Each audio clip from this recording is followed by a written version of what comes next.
What's up, party people? I'm feeling pretty good today. It's nice and sunny out. Hasn't always been sunny out today, but gotten some pain in the ass shit done in my life today. And it's the end of the week. Or my week. It's Thursday. My week basically ends Thursday. Something special. But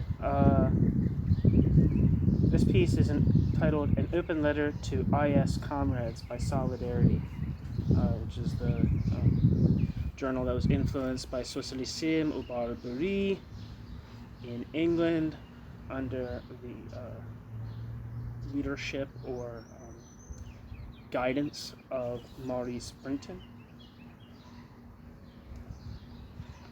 This is from A Libertarian Reader, Volume 3, Fighting for Freedom, 1937 to 1976. Edited by Ian McKay, not Ian Mackay.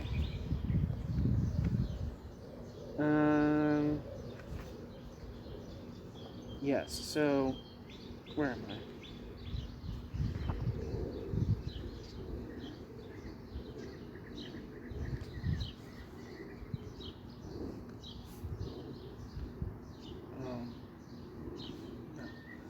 So, this is from 1968. An Open Letter to International Socialism Comrades by Solidarity. And this is from the 27th of September 1968. The little introduction says, in this open letter, Solidarity members expose the limitations of Leninist claims to be, quote, socialism from below, end quote, and how its vanguardist assumptions would end up creating the same kind of social structure as Stalinist Russia. It reiterates the arguments of the Federalist wing of the First International, namely that socialists need to organize in a socialist manner if we want to achieve socialism in the future. If you don't know who International Socialism people, I would say that they're probably on the left wing of Trotskyism, but still holding to basic aspects of Trotskyism. The only difference, to my understanding, being the state capitalist thesis. Well, I guess maybe you couldn't say they're completely like normal Trotsky, because I think the adopting a state capitalist thesis on the USSR has political implications. I don't think they would accept, for instance, that revolutions, or at least at this time, maybe they've changed, but I don't think they would accept that like a worker state, for instance, could be bureaucratically initiated, like Orthodox Trotskyists said they could be in Eastern Europe. However deformed they might, the caveat of deformation they might apply to those states. But I think they still, like, whereas other people who adopted the state capitalism thesis kind of moved away from Trotskyism. So, for example, like C.L.R. James and Araya Dunevskaya moved away from Trotskyism. Castoriadis, Cloud Before, moved away from Trotskyism. It took a little while for Castoriadis to move away from Leninism. I'm not sure if you could say that Araya Dunevskaya ever moved away from Leninism. I'm not sure about that. For C.L.R. James, you certainly could say he never moved away from Leninism, even though I think there's pretty ample room to suggest that their understanding of Leninism is highly, highly unorthodox, and not only highly unorthodox, but also, at least in the case of C.L.R. James, historically inaccurate. C.L.R. James had the idea that Lenin abandoned the notion of the vanguard party or something like that, and it's like, no, I don't think that's the case. So yeah, like certain people, like a lot of times, adopting the state capitalism thesis could lead one into a more libertarian or libertarian dimension and democratic dimension in regards to how you conceive of socialism and socialist revolution. And I think that is the case to some extent with international socialism people, but it's fairly limited, right? Like, I think a lot of people that were affiliated with International Socialists also kind of had like a, I mean, sorry I'm talking so much before this, I'm just like thinking out loud. But I think a lot of people that were like involved with International Socialism had something, the International Socialist Tendency had like a, you know, something, they had a perspective that was fairly close to the third camp position, right? Neither Moscow nor Washington, right? But for like independent working internationalist working class movement, right? But I think they kind of waffled on that, right? And I think that as a lot of people, there's a very big, very, very good book titled Indefensible by Rohini Hensman. And it kind of chronicles, it doesn't really chronicle, but it kind of talks about the sort of like reactionary anti-imperialist politics that have been adopted by the International Socialist Tendency in recent years, right? So, like, you know, trying to have, you know, they might not want to have solidarity or whatever with, like, Stalin or something like that, or Stalinism, or, like, the Eastern Bloc. But they're more than welcome to celebrate groups such as Hamas or Hezbollah, or at least view them critically as allies in this kind of, like, grandiose war against, like, Western imperialism. Even if that means supporting groups that definitely have, at the very least, strong fascistic elements. But, so they're definitely not, I would definitely not consider them third campus in any kind of, like, substantial way.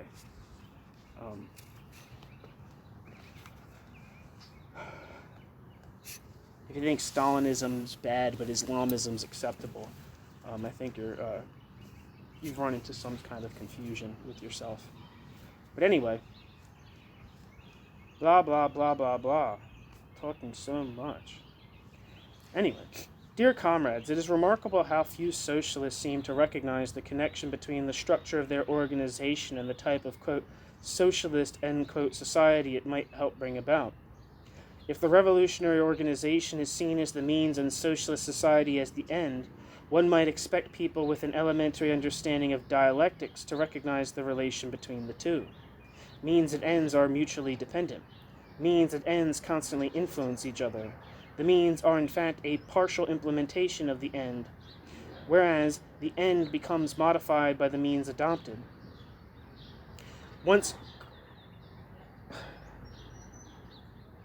One could almost say, quote, tell me your views concerning the structure and function of the revolutionary organization, and I'll tell you what the society you will help create will be like, end quote. Or conversely, quote, give me your definition of socialism, and I'll tell you what your views on the revolutionary organization are likely to be, end quote. We see socialism as a society based on self-management in every branch of social life. Socialism's basis would be workers' management of production exercised through workers' councils. Accordingly, we conceive of the revolutionary organization as one which incorporates self-management in its structure and abolishes within its own ranks the separation between the functions of decision-making and execution. The revolutionary organization should propagate these principles in every area of social life. Others may have different conceptions of socialism. They may have different views on the aims and structure of the revolutionary organization. They must state that these are clearly, openly, and they must state what these are clearly, openly, and unambiguously. They owe it not only to the workers and students, but to themselves. New section. An example of haziness in the definition of socialism and of its repercussions concerning revolutionary organization is to be found in the material published by the central bodies of International Socialism in preparation for the biannual conference of September 1968. In the duplicated Statement of Basic Principles, IS Constitution, we find that the International International Socialism, we find that International Socialism struggles for, quote, workers' control, end quote. But we also find that, quote, planning under workers' control demands nationalization, end quote. These are the only references in the document to the structure of the socialist society towards whose creation all of international socialism activity is directed. How precisely does international socialism conceive of working class, quote, control, end quote? What does, quote, nationalization, end quote, mean? How does international socialism relate it to, quote, workers' control, end quote? I'm going to say this probably again in the piece, but when I'm saying international socialism, I'm speaking of a very specific tendency, right? Not about international socialism as such, but I'm talking about the international socialism tendency centered around Tony Cliff. Does the working class implement its, quote, control, end quote, through the mediation of a political party, or of trade union officials, or of a technocracy, or through workers' councils? Are those who formulated the International Socialism Constitution aware that, quote, nationalization means precisely relegating authority of decision-making on industrial policy to a group of state officials? Don't they realize that the struggle of the French students and workers for, quote, autogestion, end quote, self-management, renders, quote, nationalization, end quote, irrelevant? Apparently they do not. In the analysis of the French events, The Struggle Continues, written by Tony Cliff and Ian Birchall, and produced as an official international socialism publication, the relation between self-management and nationalization is not discussed at all. Ian Birchall was a member of the Socialist Workers Party. I think he has since left, but he was a long-time member of Socialist Workers Party and wrote like the big intellectual biography of Tony Cliff. But I think he's left. And I think additionally he might have left Trotskyism. If you've listened to the thing where I'm talking about John Kelly's book about it's called like the Twilight of World Trotskyism, I think he quotes an interview with Birchall that I really would like to read, where he says like Trotsky had interesting ideas, but Trotskyism as a movement is finished, which is very interesting. Ian Birchall's also said positive things about Daniel Guérin, who adopted a libertarian communist position after being a Trotskyist. There's a lot of people who did that in France. So, for instance, like Castoriadis used to be a Trotskyist. No Van, who was a Vietnamese Trotskyist, became like a libertarian communist, council communist. I think a lot of people that were kind of like Castoriadis, No Van. I don't think Maximilien Rubel was ever a Trotskyist, but André Breton, the great surrealist, was first a communist, then a Trotskyist, and then I believe was associated with the Anarchist Federation or the FA or something like that. I don't know what the organization was precisely called, but in the 1950s he'd come to anarchist positions. So there's like pretty consistent like theme of people going from going to the left of radical politics, from communism and Trotskyism to libertarian communist positions. I don't know if Birchall's done that. He might just be like a Corbyn guy now or something like that, but it's just me talking to myself. But he's been at it for a long time. So apparently, back to the text. In the analysis of the French events, The Struggle Continues, written by Tony Cliff and Ian Birchall and produced as an official international socialism publication, the relation between self-management and nationalization is not discussed at all. Why should a national federation of workers' councils, composed of elected and revocable delegates of regional councils, allow another group in society to wield ultimate authority in relation to all aspects of production? In political terms, the question can be posed thus: does international socialism, the organization, stand for the policy of, quote, all power to the workers' councils, end quote, or does it stand for the policy of, quote, all power to the Revolutionary Party, end quote? As a side note, this is also true of Maurice Brinton, who was like the main guy at Solidarity. He was a Trotskyist before becoming a libertarian socialist. Back to the text. It is no use evading the issue by saying that in France no workers' councils existed. When this is the case, it is the duty of revolutionaries to conduct propaganda for a workers' council's creation. In Russia in 1917, workers' councils, quote, Soviets, end quote, did exist. Did exist. On July 4th, 1917, Lenin raised the slogan, quote, all power to the Soviets, end quote. Lenin ended his article with the words, quote, things are moving by fits and starts towards a point where power will be transferred to the Soviets, which is what our party called for long ago, end quote. Lenin. Collected Works, Volume 25. Yet 2 months later, on September 12th, Lenin wrote, quote, the Bolsheviks have obtained a majority in the Soviets of workers' and soldiers' deputies of both capitals and can and must take state power into their own hands, end quote. Lenin. Collected Works, Volume 26.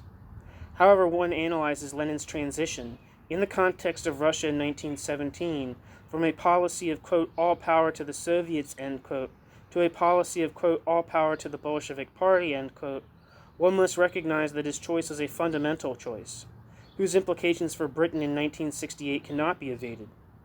The, quote, leading, end quote, i.e. decision-making bodies in international socialism are very careful not to state explicitly that, like Lenin, they believe that the party must take power on behalf of the class. This principle, however, runs through the entire Cliff Birchall analysis of the French events. Their analysis is, in fact, tailored to fit this principle. We say to these comrades, if you believe that the working class itself cannot, quote, seize power, end quote, but that the Revolutionary Party must do it on behalf of the class, please say so openly and defend your views. Let us put to you our own views on the subject. Political, quote, power is fundamentally little more than the right to take and impose decisions in matters of social production, administration, etc. This authority is not to be confused with expertise. The experts give advice. Experts do not make the decisions. Today, during the development of the self-management revolution, it is precisely the authority of decision-making in relation to the management of production, whether the means of production be formally in the hands of private bosses or of the state, that is being challenged. The challenge is being repeated in all branches of social life. Those who think in terms of, quote, seizing power, end quote, unwittingly accept that a political bureaucracy, separate from the producers themselves, and concentrating in its hands the authority of decision-making on fundamental issues of social production, must be a permanent social institution. They believe its form, the bourgeois, quote, state apparatus, end quote, has to be changed. But they refuse to question the need for such a social institution. They want to capture, capital P, political power and use it for allegedly different purposes. They do not consider its abolition to be on the agenda. As for us, we believe that once self-management and production has been achieved, quote, political power, end quote, as a social institution will lose both political power's social function and justification. To speak of, quote, workers' control, end quote, and of, quote, seizing political power, end quote, is to confuse a new structure of society, the rule of the workers' councils, with one of the byproducts of the previous form of class society, which is based on withholding from the workers the right to manage. New section. Comrades Tony Cliff and Ian Birchall fail to recognize the specific new features of the events in France. They fail to explain why the students succeeded in inspiring 10 million workers. Quote, the student demonstrations created an environment in which people were free to coin their own slogans, end quote. The struggle continues by International Socialism. What slogans? The two most important were, quote, contestation, end quote, and, quote, autogestion, or autogestion, end quote, self-management. What was being contested? What does self-management mean? How are the two slogans related to each other? Not a word on all this. What we do find, however, is the important statement that, quote, when a worker went to the Sorbonne, the worker was recognized as a hero. Within Renan, the worker was only a thing. In the university, he became a man, end quote. Comrades, you should seek to clarify this assessment, with which we agree.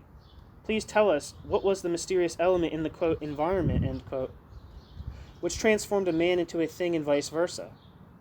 Are we wrong in assuming that a man feels like a, quote, thing, end quote, when a man has to live as an executant of social decisions which he cannot influence, whereas he feels like a, quote, man, end quote, when he lives under social circumstances which he had shaped by his own decisions, or in whose creation he was an equal partner?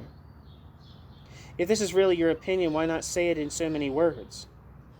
But if this is really what you believe, how could your political committee suggest an organizational regulation saying that, quote, branches must accept directives from the center, unless branches fundamentally disagree with directives from the center, in which case branches should try to accord with them while demanding an open debate on the matter, end quote. Perspectives for International Socialism, September 12, 1968.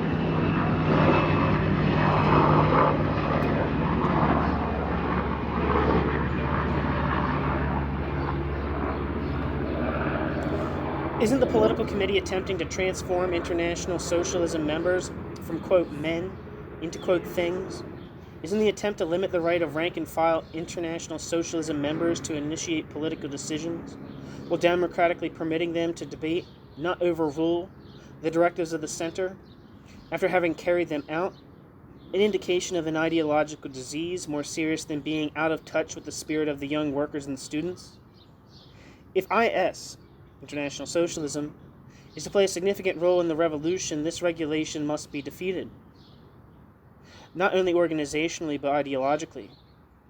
In the last chapter of their analysis of the French events, Comrades Cliff and Birchall quote Trotsky to the effect that, quote, unity in action of all sections of the proletariat and simultaneity of demonstration under a single common slogan.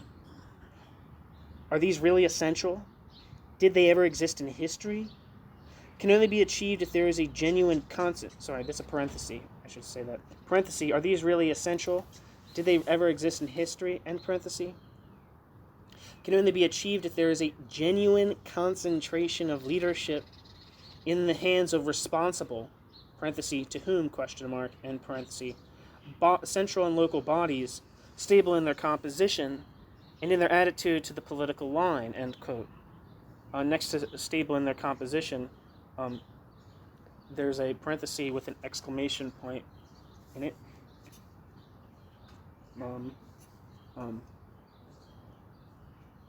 So, end quote, the struggle continues. This is to confuse the technical and political aspects of a real problem. Coordination is essential and may require centralization, but the function of an administrative center should not include the imposition of political decisions. Trotsky's argument and Cliff sound almost Stalinist. A center, quote, stable in its composition, end quote, concentrates in its hands the authority of political decision-making, quote, the branches must accept directives from the center, end quote. The party, quote, leads, end quote, the working class, and, quote, seizes power, end quote, on the working class's behalf. Workers are, quote, summoned, end quote, to a, quote, open revolutionary assault on capitalism, end quote. From this, it is but a short step to Trotsky's statement that, quote, the statute should express the leadership's organized distrust of the members, a distrust manifesting itself in vigilant control from above over the party, end quote.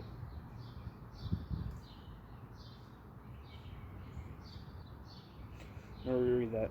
From this is but a short step to Trotsky's statement that, quote, the statutes should express the leadership's organized distrust of the members, a distrust manifesting itself in vigilant control from above over the party, end quote.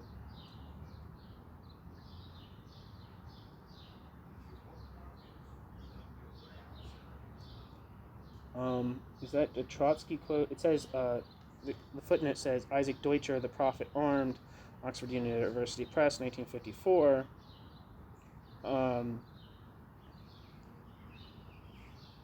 It says Trotsky's statement, so that's a quote from Trotsky. This approach reveals a very definite view concerning the role of the center in relation to the party and of the party in relation to the class. But it is wrong to identify this view with Stalinism. It preceded Stalin, Lenin, and Marx. As a matter of fact, it has been part of ruling class ideology for centuries.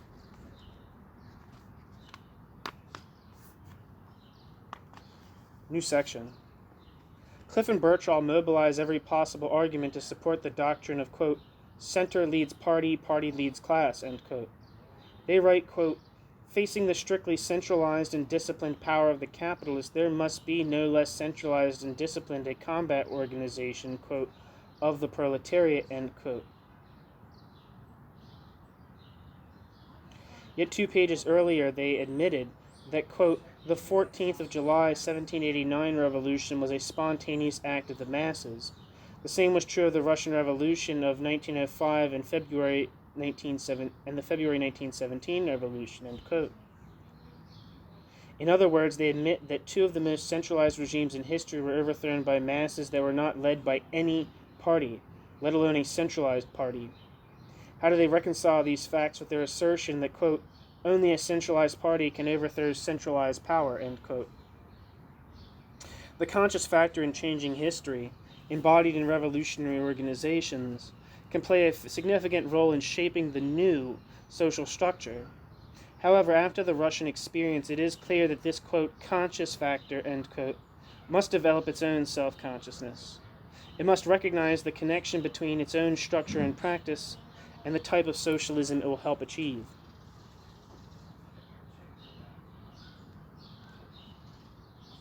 Writing in 1904, Lenin took sides unequivocally for, quote, bureaucracy, end quote, as against democracy, and for, quote, centralism, end quote, as against autonomy. Lenin wrote, quote, bureaucracy versus democracy is the same thing as centralism versus autonomism.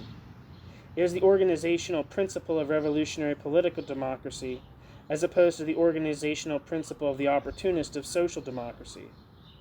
The opportunists of social democracy want to proceed from the bottom upwards, and consequently wherever possible, and to the extent that it is possible, it supports autonomism and, quote, democracy, end quote, which may, parenthesis, by the overzealous, end parenthesis, be carried as far as anarchism. The former proceeds from the top and advocates an extension of the rights and power of the center in respect of the parts, end quote. Lenin, 1 Step Forward, 2 Steps Back, Selected Works, Volume 2. End footnote. With all due allowance to the objective factors which contributed to the degeneration of the Russian Revolution, these ideas, the conscious subjective factor, must be stressed certainly in 1968. We can only add here what Rosa Luxemburg, answering Lenin, said in 1904, quote, let us speak plainly. Historically, the errors committed by a truly revolutionary working-class movement are infinitely more fruitful and valuable than the infallibility of the cleverest Central Committee, end quote. Rosa Luxemburg, Leninism or Marxism. Are these words less relevant in 1968 than they were in 1904? Today in Britain, the danger is not that future society will be shaped in the image of a bureaucratic revolutionary organization based on, quote, genuine concentration of leadership in the hands of responsible central and local bodies, stable in their composition, end quote. Organizations in which, quote, branches must accept directives from the center, end quote, etc. The danger is rather to such organizations themselves. They will cease to be relevant to the social self-management revolution now developing. Before long, such organizations will be identified as just other, quote, center-managed, end quote, political bureaucracies to be swept aside. This is the fate now threatening International Socialism, IS.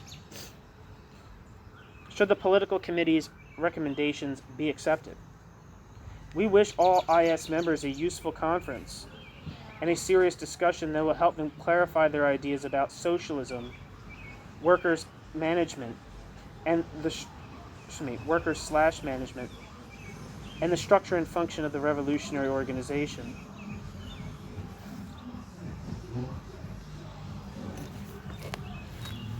The end.